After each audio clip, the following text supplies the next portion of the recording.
한 4주 전에 제가 김해를 SRT를 타고 일이 있어서 갔더랬습니다. 김해 근처 대구를 지나고 김해까지 이제 얼마 남지 않은 그런 시간이 되었을 때 옆에 앉아있던 사람의 전화벨이 울렸고 내용은 이런 거였습니다. 그쪽 김해 쪽에서 기다리고 있는 사람이 언제 오는지, 지금 어디까지 오고 있는지 묻기 위해서 전화를 했던 것입니다. 전화를 받은 제 옆자리에 있는 분이 이렇게 말을 했습니다. 다 왔어. 그래서 저도 이제 처음 김해를 가는 길이었기 때문에 다 왔나 보다 그랬어요. 그래서 알았어. 그러고서 이제 끊었습니다. 그리고 SRT가 한 10분을 더 갑니다. 여러분, 시속 300km 가까이 가는 이 열차가 10분을 달릴 수 있는 거리라고 한다면 300km에서 달리는 속도면 어림잡아 한 못 가도 한 70km, 80km 이 정도를 10분 정도 걸려서 달린 겁니다. 그런데 10분 남았는데 다 왔다. 그리고 저쪽에서는 그래 다 왔어? 하고 알았다고 끊었어요. 그리고 10분을 갔습니다. 여러분, 우리의 말버릇이나 우리의 행동은 그렇습니다. 제가 만약에 서울에 볼 일이 있어서 누구네 집이나 누구 교회를 가야 됩니다. 그러면 고속도로를 타고 올라갑니다. 서울 국내동 톨게이트를 지났습니다. 서울 서초동 쪽으로 지금 진입을 했습니다. 그런 가운데서 제게 어디야? 그러면 다 왔어. 저도 아마 그럴 것입니다. 그러나 다 온 것이 아니죠. 제가 서울을 진입했어도 제가 가야 할 곳이 제 둘째 누님이 살고 있는 흑석동이라고 합시다. 흑석동에서도 중앙대학교 바로 뒤편 한강이 잘 내려다 보이는 언덕 꼭대기 그 집까지 제가 도착을 해서 2층 계단을 올라서 누님의 현관 앞에 딱 서서 문을 열고 들어갈 때 다 온 거죠. 그런데 일단 우리는 서울을 진입하면 다 왔어. 흑석동 중앙대학교 앞에 지나가면 정말 다 왔다니까? 다 왔어. 여러분에게 한번 물어보겠습니다. 우리는 교회에 왔고 아버지께 왔습니다. 영원하신 하나님 아버지께 우리가 왔습니다. 여기 들어올 때 다 왔습니다. 공영복 성도님이 지금 저 뒷자리 새벽기도에 앉아 계시는데 불과 한 2년 전에는 여기 계시지 않았죠? 2년 전 즈음 그 후에 우리 교회 처음 오던 날 우리가 얼마나 환영하고 얼마나 즐거웠습니까? 다 온 듯이. 그런데 나는 아직 멀었다. 아직 나는 못 미쳤다. 이런 마음이 있어요. 그래서 어떻게 신앙생활을 해야 되는지 지금 새벽 기도에도 아주 착실히 나오셔서 은혜를 받으시고 연세 드신 어르신들 가운데 저 정도 나이가 되시면 거의 말씀을 안 듣습니다. 좋은 게 대세입니다. 그런데 한 번을 안 조르세요. 영적 군사학교에 오셔서도 잘 배워나가시는 이런 모습들. 여러분, 나이 먹으면 서운한 게 많아지고 나이 먹으면 왜 그렇게 토라지고 싸움을 합니까? 젊은 사람들은 소가지를 잘 안 부리는데 연세 드신 분들이 한번 소가지를 부리면 도대체 말릴 수가 없어요. 연세 드신 분들 왜 그렇게 서운한 게 많아요? 우리 성도님들은 안 그래요. 대체적으로 예전에 그런 분이 한 2분 계셨어요.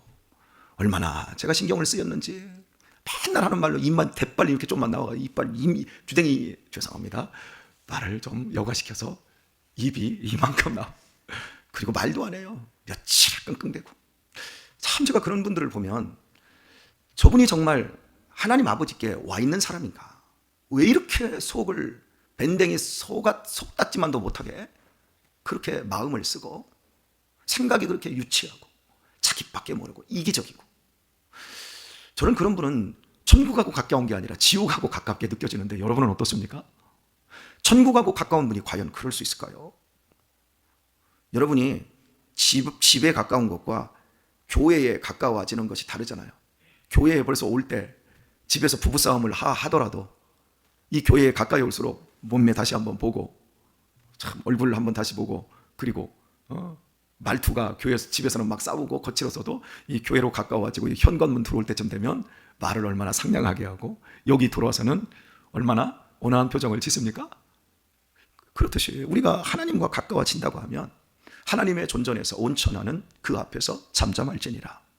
그리고 그 거룩함과 그 경건함과 그 하나님의 그 따뜻함과 넉넉함과 너그러움과 그런 것 때문에 우리 마음에 생명의 빛이 임하고, 우리가 하나님께 와 닿은 사람이라면 우리의 자세와 우리의 마음 달라질 수밖에 없는데, 세상 사람하고 똑같이, 세상 사람은 아무런 소망이 없는 거예요. 하나님과 턱 멀어지고 있고, 이제 지옥에 얼마 안 남았어요. 지옥이 지금 발밑에서 기다리고 있어요. 그러니까 괴로울 수밖에 없으니까 성질낼 수밖에 없고, 그 괴로움과 그 마음의 불안정 때문에 서운한 게 많고, 자식에게 서운하고, 동기간에게 서운하고, 교회 와서도 목사님에게 서운하고, 장로님에게 서운하고, 누가 나 눈도 안 마주쳤다고, 누가 나한테 인사를 않는다고, 왜 나한테만 그러냐고. 여러분, 어떻게 그러한 계산이 나올 수 있냔 말이죠. 여기 계신 우리 어르신들은 절대 하나님과 딱 달라붙어서 하나님의 진액으로 여러분의 마음을 채우시고 지옥에서 출장 나온 마음 갖지 않기를 예수님의 이름으로 축복합니다. 아멘을 안 하시는 분은 누구요? 예, 다 한 줄 믿습니다. 예, 정말 하나님께 왔느냐 안 왔느냐, 이 문제, 이스라엘 백성들을 향해서 호세아 선지자는 아주 호되게 지적을 하고 있습니다. 하나님이 너희를 치료하시기를 원한다. 근데 너희들이 거부한다. 내가 치료하려고 하는데 나한테 오다가 옆으로 새버렸다. 온다고 해놓고 안 왔다. 오는 척만 했지 나한테 안 왔다. 내가 굉장히 큰 중병에 걸렸고 수술을 해야 합니다. 그런데 참 방해거리가 많습니다. 주사가 무섭습니다. 배를 가르고 나는 너무 그게 두렵습니다. 여기 주사 맞는 게 두려워서 병원 잘 안 다니시는 분들 계시죠? 지혜로운 게 아니라 미련한 거예요. 아파도 무서워도 내게 병이 있으면 가야 합니다. 두려운 거예요. 그리고요, 병원 의사가 되게 불친절합니다. 그러면 아우, 그 의사 저거 못돼 먹었어, 그거 틀려 먹었어, 나는 안 갈래. 의사가 못돼 먹었든지 틀려 먹었든지 간에 내 병을 고칠 수 있는 실력 있는 의사라고 하면 가야 돼요, 안 가야 돼요? 가야 돼요. 이렇게 우리가 서비스를 많이 받다 보니까 별의별 것을 병원에 가면서 다 따집니다. 안 아플 때는 상관없어요. 강남에 가면 얼굴 이렇게 잘 예쁘게 거듭나게 해주는 성형외과 의사들은 많습니다. 물론 그런 의사들은 조금 더 서비스를 잘 해주는 사람에게로 가야 되겠지요. 그러나 정말 내가 죽을 병에 걸렸을 때는 그 죽을 병을 다룰 수 있는, 우리나라에 딱 한 사람밖에 없다 보면 그 사람이 싸가지가 없든, 그 사람이 불친절하든, 그 사람이 나를 거부하든 어떻든 간에 나는 그 사람에게 반드시 가야 되고, 그 사람 앞에 수고해야 되고, 그 사람에게 나 자신을 완전히 맡겨야 합니다. 그래서 수술을 할 때 뒤에서 째든 앞에서 째든 옆에서 째든 10번을 째든 5번을 째든 난 당신 앞에 맡깁니다. 이래야 이게 고쳐질 수 있는 거예요. 그런데 의사의 상태, 의사의 인격, 이런 것들이 안 좋다고 안 갑니다. 또 이런 경우도 있어요. 간호사가 싸가지가 없대요. 병원 갔더니 병원에 막 냄새가, 그 소독약 냄새가 너무 안 좋다. 나 거기 막 머리가 찌끈찌끈해. 없던 병도 생길 것 같아. 그리고 그 간호사는 왜 그렇게 뚱뚱하고 왜 그렇게 말끝마다 싸가지가 없어? 불친절해. 안 가. 그럼 누구 손해지요? 내 손해요. 내가 죽는 거예요. 우리의 육신의 병이 걸렸을 때 제가 말한 것처럼 이렇게 미련하게 행동하는 사람은 하나도 없어요.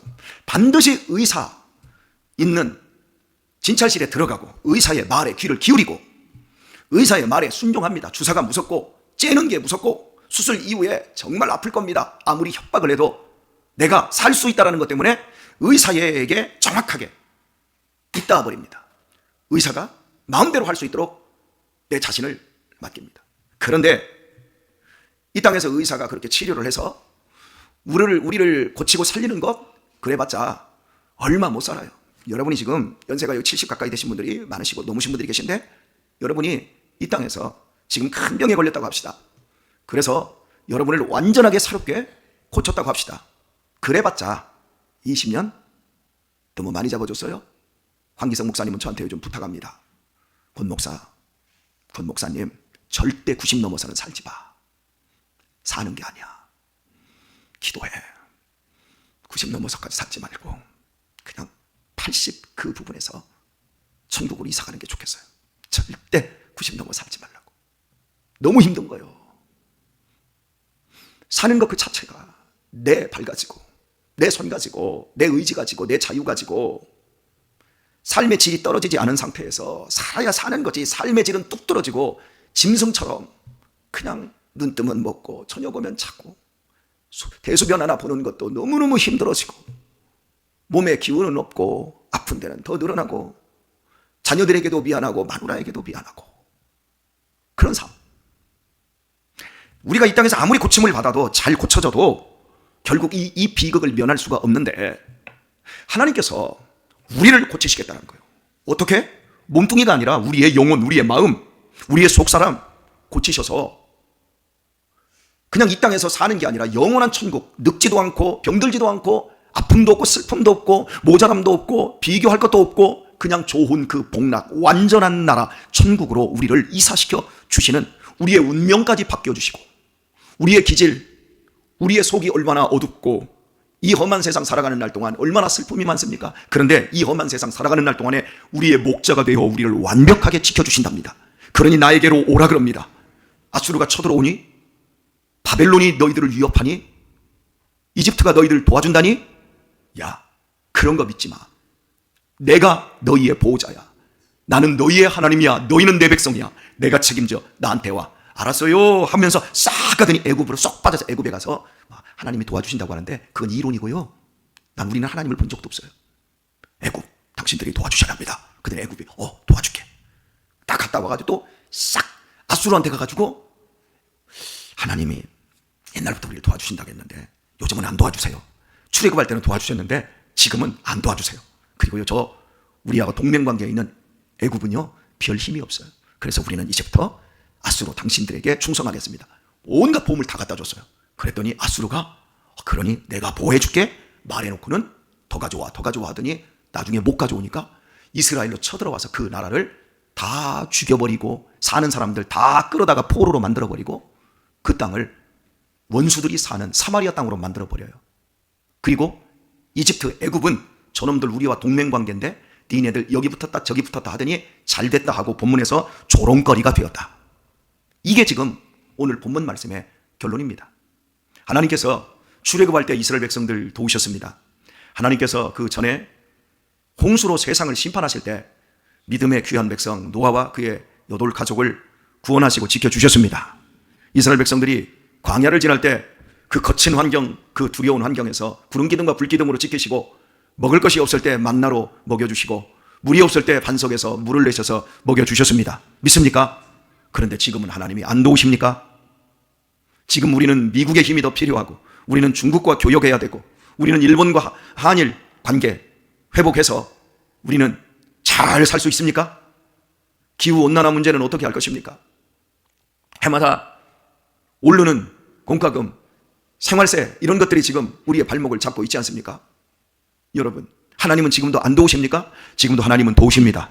지금도 하나님께 있다 오다가 교회에서 꼬박꼬박 졸다가 성질 부리다가 지 하고 싶은 대로 하다가 교회도 와도 별거 없네 그런 사람들은 도움을 받지 못하겠지만 지금도 출애굽할 때 구름 기둥과 불 기둥으로 도우신 그 하나님이 임마누엘 하나님으로 우리를 도우십니다. 나는 하나님의 도움밖에 없습니다. 세상이 무너지고 내년도에 경기가 엄청 안 좋을 겁니다. 지금 고덕에 가보십시오. 상가들 보십시오. 그동안 들어왔던 것들도 다 빠지고 문 닫고 임대 건물 져놓고 아예 그 상가 전체가 하나도 들어오지 않은 이런 것들이 부지기수입니다. 여러분이 가서 보시면 알아요. 지금 우리 동네도 상가들 빠지는 거 여러분 보세요. 얼마나 어려운지. 되는 장사는 음식 장사밖에 없다는데 지금 음식 장사도 이제 문을 지금 접어가고 있습니다. 몇 집 맛집 외에는 이렇게 지금 힘들어지고 있습니다. 위기입니다. 위기. 우리 수양관의 밤이 재작년에는 밤송이가 이만하더니 그 밤송이에 막 밤알이 3알씩 들었어요. 얼마나 맛있는 밤입니까? 막 달고. 근데 작년에는 밤송이가 다 꽁밖에 없어요. 밤송이는 이만한데 까보면 아무것도 안 들었더라고요. 작년에는. 그러더니 올해는 밤을 까니까 밤송이가 하나씩밖에 안 들었어요. 여러분, 모든 식량들, 우리 동네도 배추 가른 데가 몇 집 없어요. 어제도 배추를 잘 키운 할아버지 얘기를 좀 나눴습니다. 배추를요 4번 심었다며. 4번 심었는데 한 70%밖에 안 났다라는 거예요. 여러분, 이 사람이 지금 이 살 세상입니까? 돈 가치는 떨어지는데 물가는 올라가 버리고 식량 같은 것, 우리가 먹거리, 이 제일 중요한 거예요. 여러분, 먹거리는 마지막 전쟁을 일어나면 이 식량 때문에 전쟁이 일어난 거예요. 지금 전 세계적으로 식량이 모자라고 있어요. 우리나라는 지금 미국에게 붙어서 미국이 가지고 있는 5개 이 선물, 곡물 시장을 지배하는 이런 그 유대인들 계열의 이쪽에서 우리가 자본을 우리도 함께 대고 있고 이러니까 선진국이니까 식량 문제가 지금 우리가 액면에 드러나지 않지만 전 세계에 지금 현재 내전 지역이 14개입니다. 전쟁 지역이 14개인데 14개가 모두 식량 때문에 지금 싸우고 있는 거예요. 그런데 방송 언론들은 식량 문제를 내세우지 않고 이스라엘, 팔레스틴, 여러분 팔레스틴에 식량만 제대로 넣어줘봐요. 그 사람들이 그렇게 하나? 지금 이 식량 문제 심각합니다. 이게 마지막 때에 땅의 3분의 1이 죽고 4분의 1이 죽고 땅의 3분의 1이 죽고 그러면 황폐하고 이런 모든 것들이 지금 마지막 시대 요한계시록이 얘기하고 있는 대로 지금 나가고 있는 거예요. 여러분 세상이 이렇게 무섭습니다. 우리 유신이는 이런 얘기를 제가 늘 해놨더니 아버지 나 장가나 갈 수 있을까 모르겠어. 그래서 내가 그럽니다. 너 장가 안 간다며. 얼마나 어폐가 있는지 몰라요. 이제 걱정하는 거지. 그럼 제가 마지막에 그럽니다. 야 내일 세상이 멸망한다 할지라도 오늘 스피노자가 얘기한 것처럼 나는 한 그루의 사과나무를 심어야 돼. 너 오늘 내일 장가 못 가도 되고 나중에 군대 못 가도 되고 상관없어. 예수님이 오시면 우리는 구원받는 거야. 그리고 하나님의 자녀는 하나님의 방법으로 사는 거야. 하나님이 책임져 주시는 거야. 그 사막 한가운데서도 40년을 하나님께서 구름기둥과 불기둥으로 지켜주시고 먹여주시고 해주셨듯이 믿음의 사람은 하나님께 있다. 하나님 품 안에 있는 사람은 죽을 자리에서도 살게 되고 넘어져도 괜찮아. 넘어지면 그 자리에 10만 원짜리가 떨어져 있을 거야. 염려하지 마. 아멘들을 안 하고 왜 웃으세요? 우리 누가 책임졌어요? 내가 내 자신 책임지며 살아왔습니까? 여러분 어떻게 책임을 져요? 오늘 말씀을 맺겠습니다. 저는 자식이 넷입니다. 아직 출가를 하나도 안 시켰죠. 한 녀석은 곧 출가를 시켰으면 좋겠는데 모습애가 없어서 출가를 못하고 있고 세 놈은 아직 미성년자들이라서 못 가고 있습니다. 그저께 결혼을 시킨 목사님이 제 또래에 목사님이 저를 딱 보면서 목사님은 언제 애들 다 결혼시켜? 나는 둘 나서 다 결혼해. 얼마나 홀가분한지 몰라. 그러더라고요. 그러면서 권 목사님은 막둥이가 몇 살이요? 11살. 따져보니까 앞으로 10년은 있어야 되겠네. 그럼 10년만 있으면 장가가? 10년 있으면 그때 대학 다녀. 15년, 20년은 있어야 장가가. 그러면 나는 우리 애들 75세에서 80살은 돼야 나는 다 벗어 던질 수 있어. 그러니까 나한테 그러더라고요. 권 목사, 나 같으면 접시머리에 커버가 죽네. 답답한 거야 나 보면. 그래서 나는 김 목사님보다 내가 훨씬 편하네. 왜 그런 줄 알아? 나는 그냥 다 바뀌었어. 나는 그분께 바뀌었어. 나는 내 몸뚱이 내가 책임 안 져. 내 생명 내가 책임 못 져. 내 새끼들 내가 책임 못 져. 나는 아무것도 없어. 그래서 나는 하나님께 이렇게 기도해. 아버지 책임주세요. 나는 그냥 밥만 먹이고 말 안 들으면 때리고 훈육하고 격려하고 지지하고 그냥 오늘 하루하루만 버틸 테니까 내 자식들 반푼이든 내 자식든 천재든 뭐든 간에 하나님이 책임져 주세요.